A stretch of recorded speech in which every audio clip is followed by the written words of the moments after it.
How to test if a class attribute is an instance method. In Python, I need to efficiently and generically test whether an attribute of a class is an instance method. The inputs to the call would be the name of the attribute being checked, a string, and an object. Has it returns true regardless of whether the attribute is an instance method or not. Any suggestions? For example,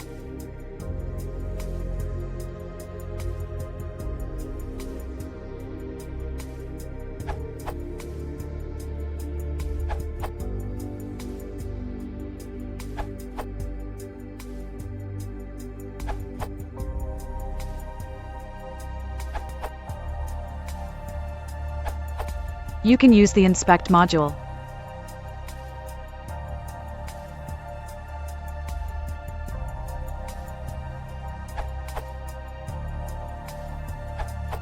This function checks if the attribute exists and then checks if the attribute is a method using the inspect module.